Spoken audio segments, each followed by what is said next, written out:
welcome back to the BeanScene Podcast. My name is Dan Woods, journalist with BeanScene, and today we're not necessarily talking about how good coffee is, but more about some of the good that coffee can actually do. Now that statement, coupled with one of the colours that I'm wearing today for our very eagle-eyed YouTube viewers, might give a little bit of a hint about who we're speaking to. So today, we're talking all things CafeSmart with StreetSmart Australia CEO Alan White ahead of CafeSmart Day on August 7. Alan, welcome. Thank you. Great to be here.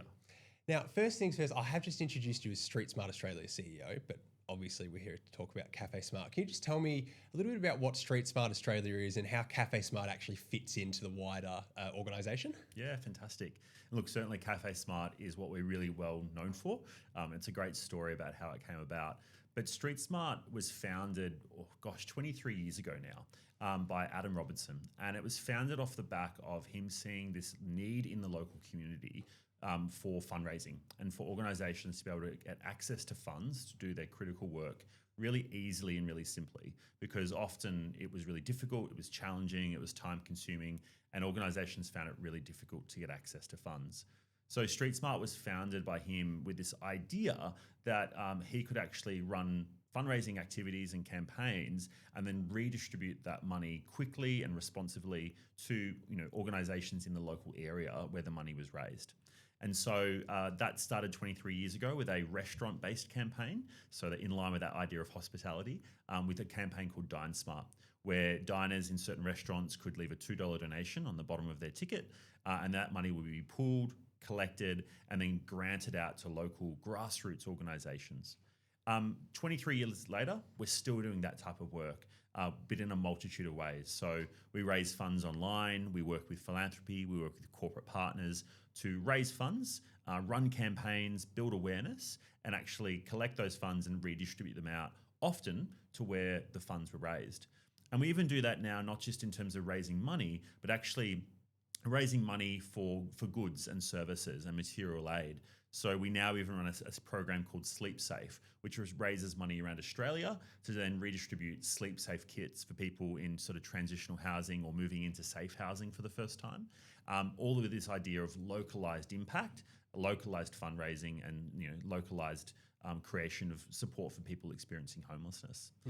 Yeah, so that's how we were created 20 years ago. It was a BeanSmart hospitality campaign. And then 20 plus years later, we're still doing that in just a multitude of different ways. One being CafeSmart. And for everyone playing along at home, that colour is yellow. CafeSmart is so obviously iconic with its yellow branding, and it's just amazing. It makes for some amazing photos, and just it makes it so obvious that people are getting involved in CafeSmart. But now this year will be the 16th iteration of CafeSmart, and August 7, as I mentioned before, has been selected as this year's CafeSmart Day, where $1 from every coffee sold from participating cafes and roasters will go towards homelessness programs that are run by StreetSmart.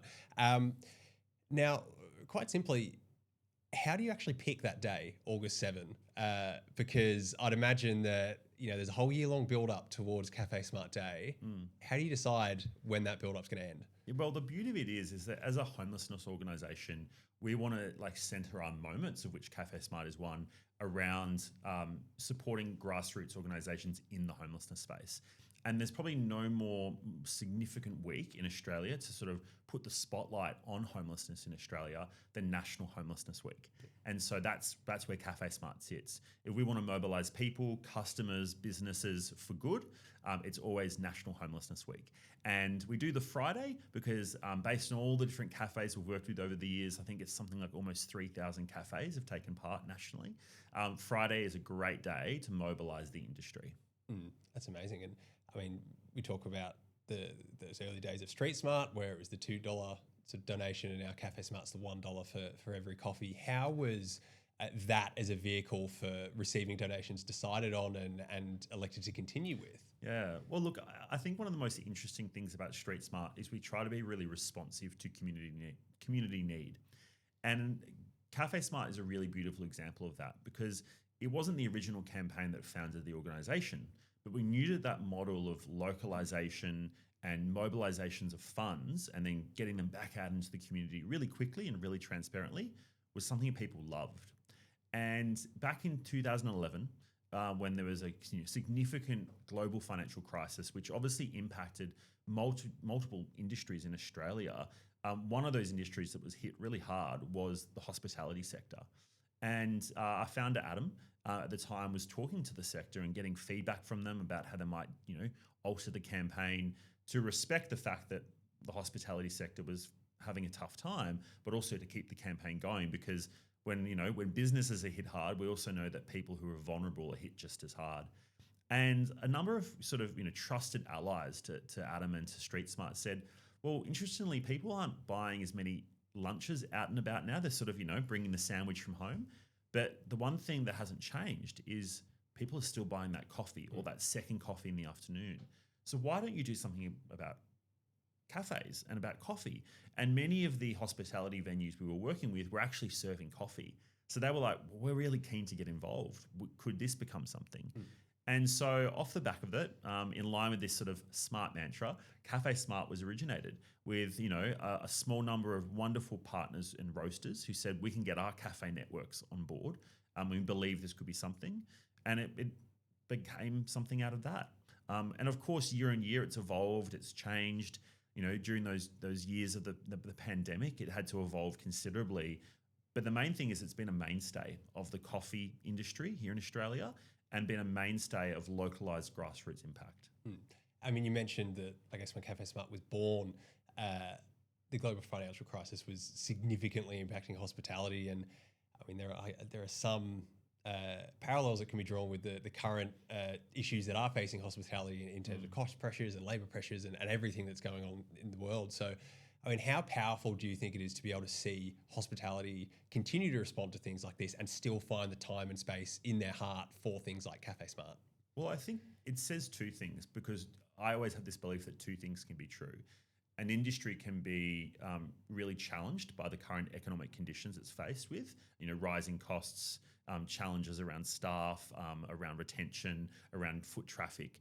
But at the same time, businesses are, they're run by really smart, switched on, engaged people who recognize that there is value in mobilizing en masse and on scale, and that we can't do everything, but everyone and every business has the opportunity just to do something. And when we do that collectively, it can make a really significant impact. And I think that's what stood the test of time with CafeSmart through a multitude of crises, is that people believe and businesses believe, and certainly all the businesses I've spoke to since I became CEO, have this belief that they can't do everything, but $1 per coffee on one day of the year when the industry is mobilizing around this moment in time is pretty strong and pretty powerful and highly impactful. You think last year alone, we raised over $200,000 just from cafes raising funds on the day. That's over 200,000 coffees. That says to me that there's power in the movement and power in what we might refer to as people power.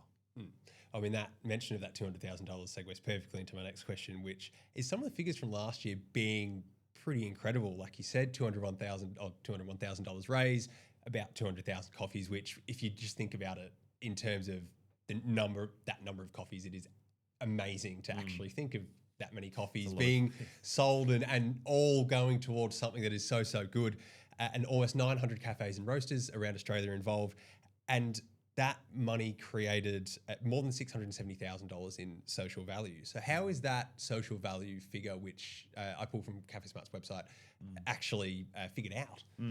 Well, from a social value perspective, it's about what is essentially the return on investment when calculated on what that dollar contributes back to the local community or the economy. It represents the value of time, of replacement value, and of when we support an organization to provide food or brokerage or housing or equipment to individuals who are experiencing homelessness. What's the calculated return on investment for that dollar? And so it's pretty high. It says that when we give $1 to an organization, and obviously we give more than $1 to an organization, but when we give them $1, often that return on investment of time saved, or keeping someone off the streets, or keeping someone away from rough sleeping, or keeping them fed so that they have the ability to access employment services, or get their health and well-being back on track. What are those corresponding and sort of cascading impacts that it has? and the economic return is really significant, and the social return is significant. We know that by keeping people in safe within their community, off the streets, accessing services, then wraparound supports, has this incredible ability to help people rebuild their lives. So the small grants we give, which support food insecurity, crisis intervention, areas like domestic violence, means that we're impacting people's ability to, rebuild their lives, to stay strong, and to stay away from vulnerability. You just mentioned so many ways that CafeSmart allocates this funding, and so many areas that you really try to help improve things. How are the funds allocated? How do you decide that X amount of dollars is going to helping people get food, and X amount of dollars going towards preventing rough sleeping, and how do you decide where geographically those funds are allocated as well? Yeah, look, it's a really interesting question, because I could absolutely put my brain hat on that goes deep into how we do it, because it's a pretty complex method, which I like because it speaks to the important role that we play in terms of taking this seriously. We don't want to just give out money for money's sake. We want to work on projects that really make a difference and a meaningful impact. But what I would say to simplify it is that we work with community partners firstly to understand what are their needs, what are their pressure points, what are the areas that they're finding hard to get funding for, but those areas that are really important and critical to their work. We also look at data that exists across Australia, whether it be nationalised data or data from peak bodies about what are the current levers or stresses or driving factors around certain types of homelessness. And those two things combined help us understand at a community level how we can best respond, but also at a nationalised level what the data looks like, and also where the hotspots around Australia are for homelessness. There's certain regions where rough sleeping or people at risk of rough sleeping is higher, and we also know that in certain areas there's higher rates of domestic violence or food insecurity. So we look at all of that. We take it really seriously, and I'm really proud of the work the team do there. But the other factor that makes CafeSmart so unique, and it's why I think that, with the thousands of cafes that exist in Australia, it's I think such a wonderful way for them to get involved, is we actually localise the impact to where a cafe raised the funds. So if I'm a cafe in Perth, Australia, and I raise $500 on CafeSmart Day, we will ensure that those funds, pooled together with other funds raised in the Perth region, will be directed back to community partners and organisations working against homelessness in Australia, but in Perth. And it's the same if it's in Geraldton, or it's the same if it's in Nuttawading, or it's the same if it's in Bankstown. Wherever the funds are raised, we'll keep them local. It seems like such a powerful thing that the funds raised in the regions that they're being raised in are going back towards those spaces, because I'd imagine that there's higher percentages of people sleeping rough or who are at risk of sleeping rough in more populated regions. So how important is using that as a mechanism to try and get more cafes in different regions around Australia involved? Oh, it's really important for us because localization, if I think about my local community, I have always wanted to make sure that people in my local area are supported. And that's not to say that I don't want to see support going anywhere across Australia. Of course I do, for the causes I care about. But there's this idea that I want to help people locally within my region. We know that cafes are a real melting pot of community. They bring together people from all walks of life, including people who are often experiencing trauma, experiencing crisis, and often can be rough sleeping or having a tough time. And they become that sort of communal hub for all those different types of people. So the localization piece is important because if the cafe is the sort of center point of a community hub, well, we want to make sure that that community hub is thriving and that the organizations around that cafe are supported. And we know that that means a lot to local partners. I've spoken to many cafes and roasters across Australia who have said to us, I love the idea that I can walk down the road to my local partner and know that our funds went there, or our funds pooled with other people's funds made a real impact and a real difference. And often people might go, well, can $1 make a difference, or can $400 make a difference? One thing I've seen is local community partners, grassroots organizations, what they do with $1 and how far they stretch it for impact and for good is really quite remarkable and quite incredible. So when a couple of cafes in a local region take part and we pull their funds together and work with one of our partners, the impact is immeasurable. And I know that our cafes, they love that. And as we're recording this now, we're ramping up towards 2026 CafeSmart. But I just want to shout out a couple of people from last year's record-breaking campaign. So Campos Coffee was named as top roaster for recruiting more than 100 cafes to be involved. The likes of Single O, 7 Miles, Local Espresso, and 5 Senses were the others in the top 5. North Lakes Cafe Told You So was the top cafe with $2,324 raised. And last year also happened to be its 10th year participating in CafeSmart. Now, looking through those roasters and looking through a lot of the top cafes, whether it be the top fundraising cafes or the best new cafes, there's some pretty significant players in the Australian specialty coffee landscape there. How important is the support from these really established names in helping not only just continue to add to the already large-scale authenticity of CafeSmart, but continuing to get more and more people involved and continue to grow it and just keep the ball rolling? Well, I think I'll probably answer that question in 2 parts because our roasters and bean supply partners, they play one of the most critical parts to the campaign, and that is high value and high volume activity, but we keep the costs for the campaign low. There's always the idea and appetite that we could grow the campaign by investing in certain new marketing tools and things like that, but then it can potentially in the short term lessen the campaign's impact and mean that less dollars are getting out into the community. So our roasting partners, when they sign up to the campaign and talk about it to their network of wonderful cafes across Australia and encourage them or incentivize them to sign up, they're doing incredible work in saving time, saving money, and increasing the volume of impact that is created by the campaign. There are trusted partners on the ground. There are allies. They talk to us and tell us about how is the coffee industry going and the cafe sector? What do we need to be aware of and how can we actually make life easier for cafes? So they are critical friends and allies to the campaign. It simply wouldn't work without them because they've got the reach, the relationships that, we as a charity are not naturally going to have. And cafes, as I said earlier, are that melting pot. They are the center point and they're the face of the campaign. And we often talk about the idea that we're just asking them to do what they do best, which is make coffee. But we're asking them to have conversations for change, and conversations that talk about homelessness and help debunk the myths of homelessness. So the funds that they raise are great. And, 95% of cafes will actually, have the opportunity to raise funds on the day. Sometimes it doesn't work out for some cafes and that's okay too. But the power is in the collective money raised, but then that collective movement building. We've had cafes, like I told you, that have done it for 10 plus years because they believe in the moment. It's great for their staff. It's great for their customers who both get to see that organization and that business says, hey, I care about putting an end to homelessness in Australia. And this is a country that shouldn't be happening in and people shouldn't be suffering from. And I think when you say that about your business to your staff, to your stakeholders, to your customers, it says something really important and powerful about what type of cafe and business you are.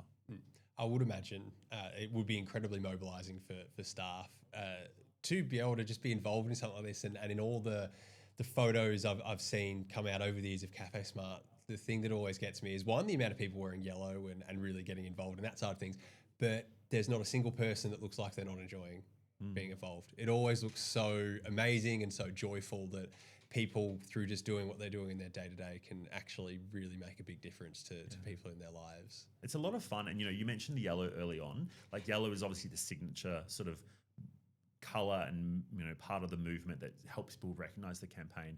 And we've had, wonderful cafes and roasters in Perth, like, Quick Coffee and Kahava Coffee, who are some of our top fundraisers. Their staff get dressed up in banana suits and paint themselves yellow and, give out yellow items and baked goods that are yellow on the day. And they really get behind the campaign. And that's what I love because it says that the staff really care about it and therefore the customers care about it too. And, we recognize business is tough. People can't do everything, but this is one day of the year where the industry can come together. And I think about, St. Ali's, like you said, Single O, who have been part of the campaign for day one, and they're still part of the campaign today, or Campos, who recruited 100 cafes. It just says that there's a real movement behind this being the industry's day. And I love that the industry is wanting to compete. They're actually wanting to come together around something more powerful. And I mean, before we started recording this, we were talking before about some of the new things that are happening in CafeSmart this year. And I mean, like you said before, it's always evolving, it's always moving forward. So can you just tell us a little bit about what is new this year? Yeah. Well, look, I think one of the most exciting things is this idea of the double shot of generosity. We've heard loud and clear from the industry that times are challenging, and we want to make it as easy as possible for them to take part in the campaign in a way that's fun and enjoyable. So we this year have made it about one day as opposed to sort of a week that leads into that one day.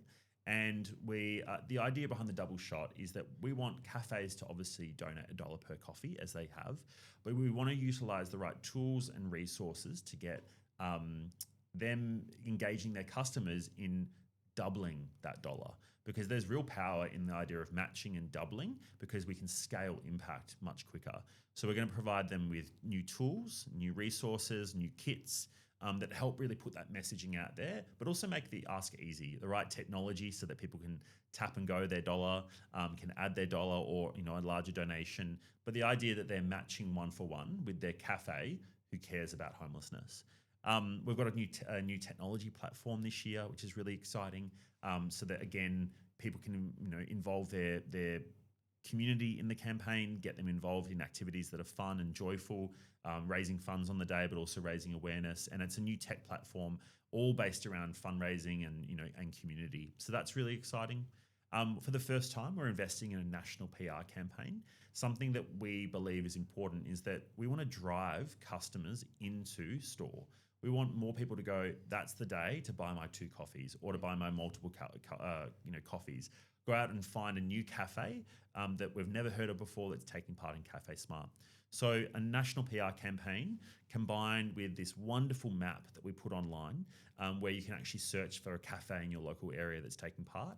We're going to drive customers in store, so that this campaign is a roaster campaign, it's a cafe campaign, but it is your coffee consumer and your cafe lover who takes part as well. There's new merchandise this year for the first time, which is really exciting. Some fun, local artists got involved in the campaign, because we really want this to be the industry's moment, the industry's movement. And so we're looking to sort of find as many ways as possible to add new value to the campaign, not just for this year, but for the years ahead as well. And equally, we've got some exciting things happening in the background around matched funding. So cafes can know that they can actually double their impact in certain areas by funds being donated from philanthropic and corporate partners.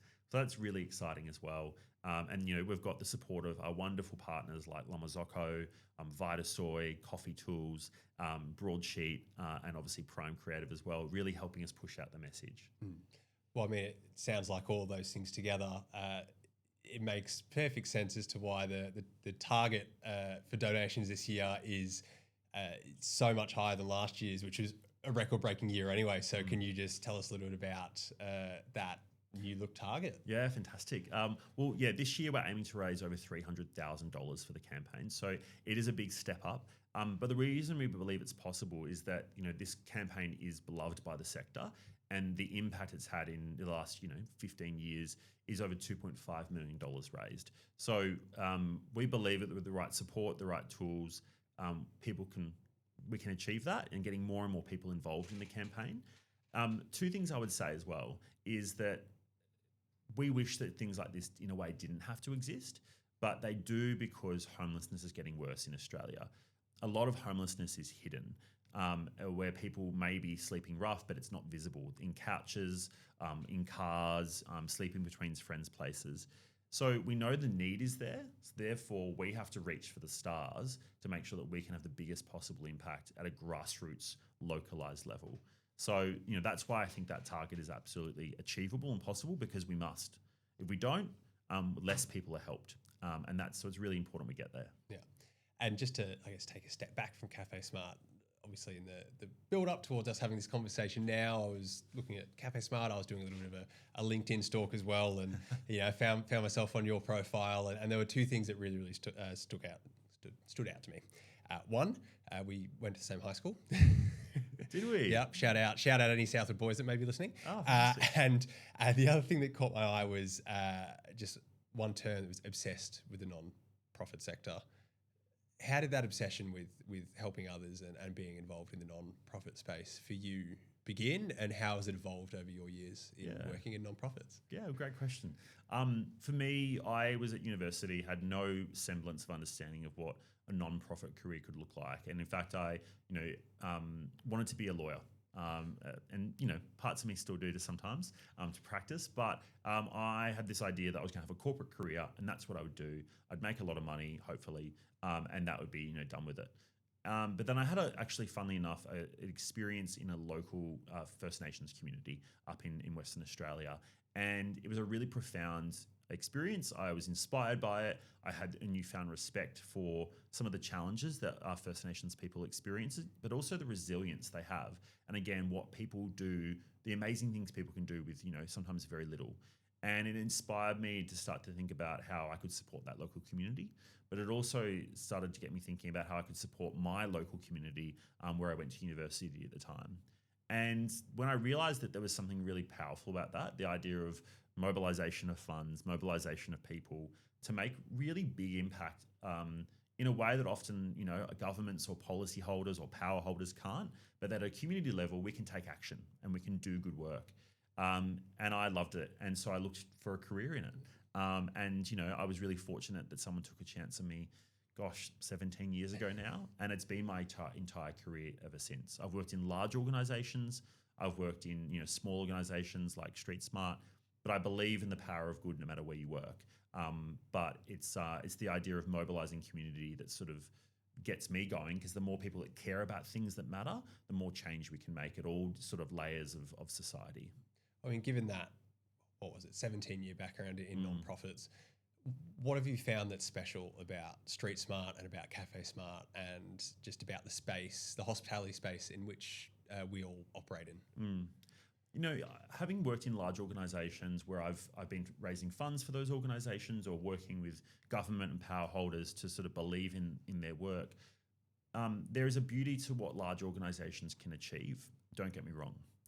But what I've found quite profound about working at StreetSmart and why things like CafeSmart mean so much is that there is something quite special about what small grassroots organisations do, with not just with very little, but with a huge amount of heart and a huge amount of talent and energy and commitment and resilience. But the impact is quite immeasurable. If we think about homelessness and the intersections of homelessness, grassroots organisations are often the first responders. They are on the front line.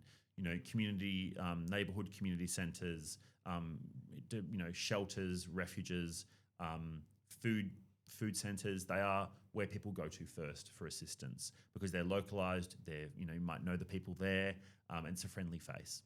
And the idea that StreetSmart can not need to be another frontline organisation, but can play a really important role in propping up those organisations and funding projects that other people won't, because they're not the bright and shiny new thing, but they're the thing those organisations need to keep doing their important work.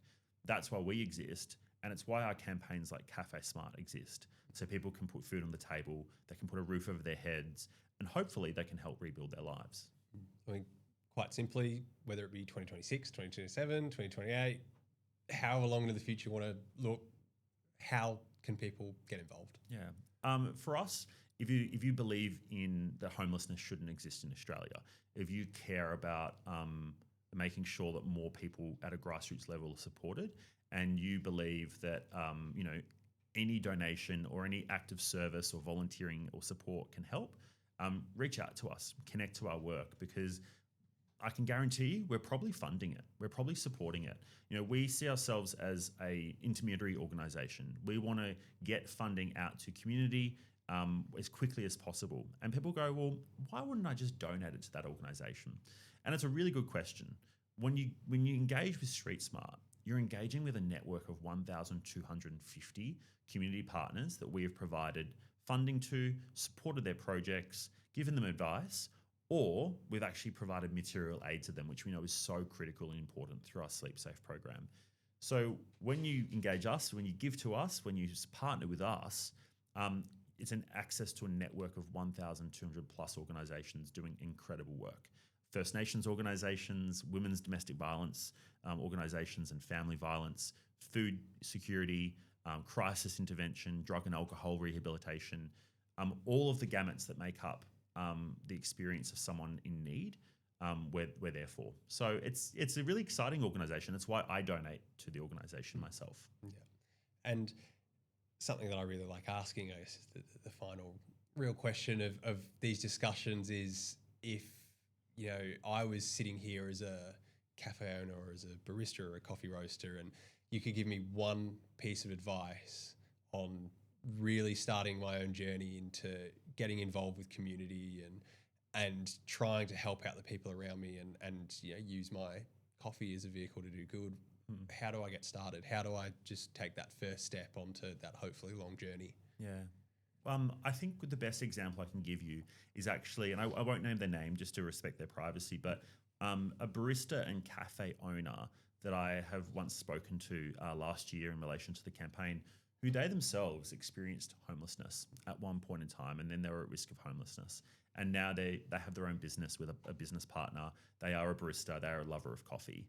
And they spoke to me about the idea of just listen, invite people in, don't assume, listen to what people need. And when you listen to people's needs, you're able to understand how you can help them and sometimes how you can't. You can't give people everything, but you can give them something. And that's really stuck with me because that's the beauty of CafeSmart. For one day in the year, we can raise funds and together we can give people something.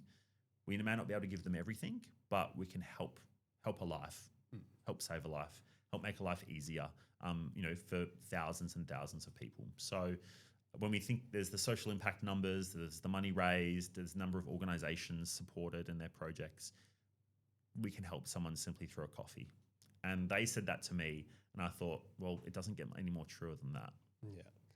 Well, I think that's a pretty powerful way of saying, if you're listening, if you're a cafe owner, get involved, visit the StreetSmart website. If you're a coffee lover like myself, on August 7, make sure you're buying 1, 2, 3, 4, as many coffees as possible from a CafeSmart aligned cafe.